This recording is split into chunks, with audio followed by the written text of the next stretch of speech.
On n'a pas besoin de charité, de mendicité. L'Afrique a tout pour s'en sortir. Ça fait 60 ans qu'on nous promet qu'on nous aide.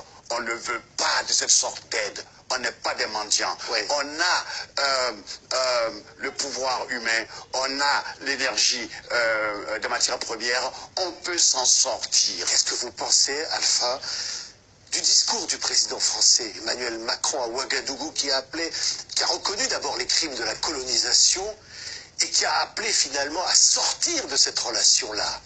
Mais écoutez, d'abord je vais dire à M. Macron qu'on n'a pas attendu lui pour qu'il nous dire ça. On en est conscient. Cette leçon, il la garde pour lui.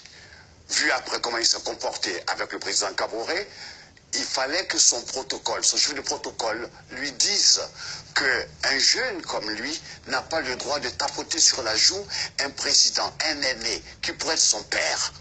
C'est très important. Ok, c'est maladroit, mais je lui accorde des circonstances atténuantes. C'est la faute à son protocole. Mais lui qui parle qu'il faut qu'on change, c'est une nouvelle façon de voir. C'est pas la France-Afrique. Rompre finalement avec la France-Afrique. Mais c'est pas en tapotant l'autre sur la joue qu'on rompt. C'est une façon de l'infantiliser. Et c'est mal élevé. Oui. Ok? Mais reconnaître les crimes de la colonisation comme il l'a fait, ça va sur le bon chemin? Ce que je voudrais, c'est que les Africains aujourd'hui sont conscients.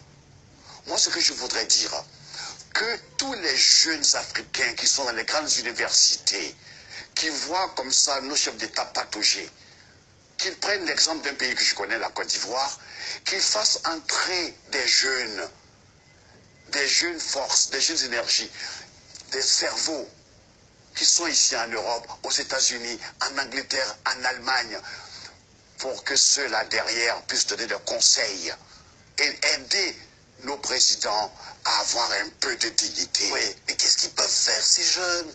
Ces jeunes, on dit, comment l'avenir leur appartient, oui. parce que comment on ne laissera pas. Écoutez, j'ai la chance de connaître quelques jeunes de l'équipe de M. Ouattara. Ils sont brillants.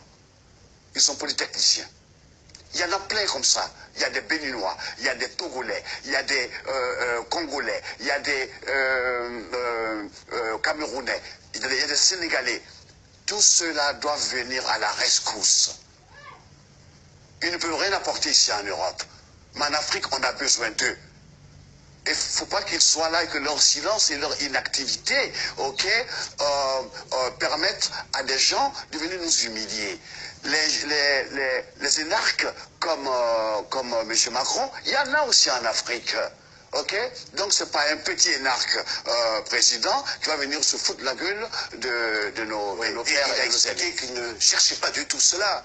Il a expliqué qu'il ne cherchait pas d'ailleurs à humilier, que c'était voilà, autre chose. Mais autre chose, justement, pour nous, chacun interprète comme il veut.